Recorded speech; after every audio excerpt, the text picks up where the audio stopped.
Paano kaya kikita dito sa Australia gamit ang recycle ng bote at cans? Ito ang aming naipon sa isang buwan sa pamamagitan ng pag-iipon namin sa inuming tubig sa araw-araw at sa aming trabaho doon sa golf club. Magkano kaya ang aming kikitain nito? Tara, samahan niyo kami.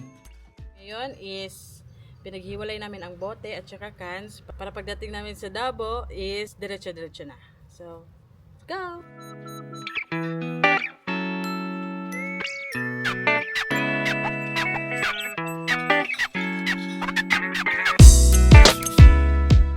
Ang isang piraso ng bote at cans ay nagkakahalaga ng 10 cents o katumbas sa atin ay mahigit sa 4 pesos. At merong dalawang klaseng recycle center ang Australia. Ang isa ay mano-mano mong ilalagay ang bote at cans at ang isa naman ay ilalagay mo sa isang lagayan tapos ang machine na ang magbibilang kung ilang piraso ang naipon nyo.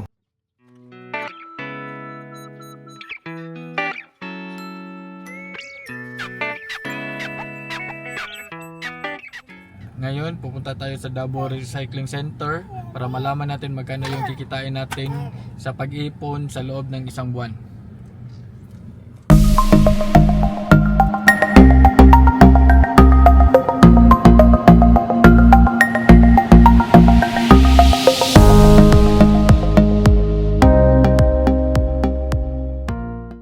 Nandito pala kami ngayon sa municipality ng Warren, dito sa Australia.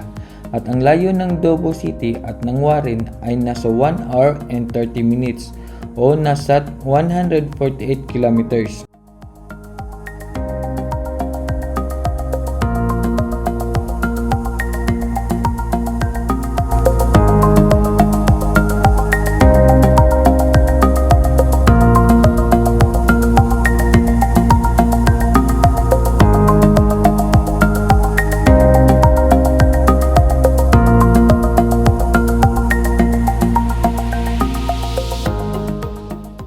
Ang nakikita nyo ngayon na kulay yellow ay canola trail o canola field na usually namumulaklak tuwing August to September.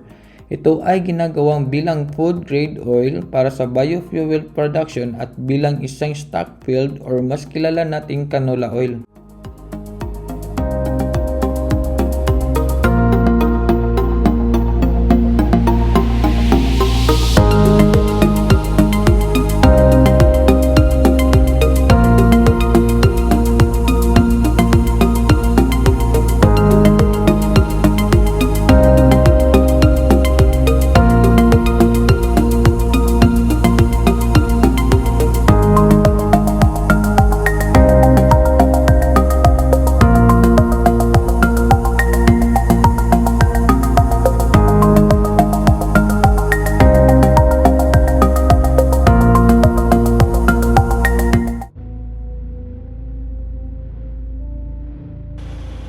Hi guys, nandito tayo ngayon sa Davao Square at ito yung isang return and earn machine.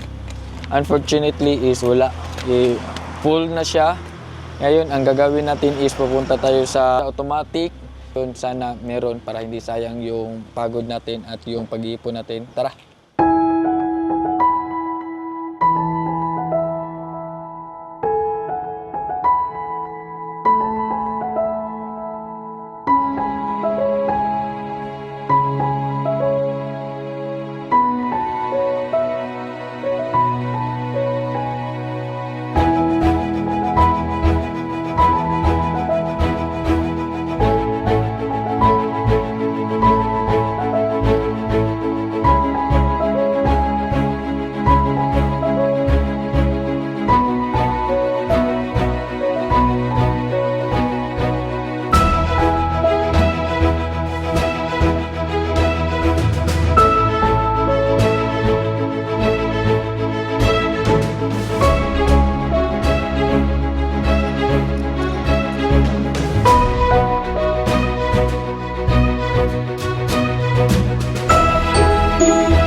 kasama nito.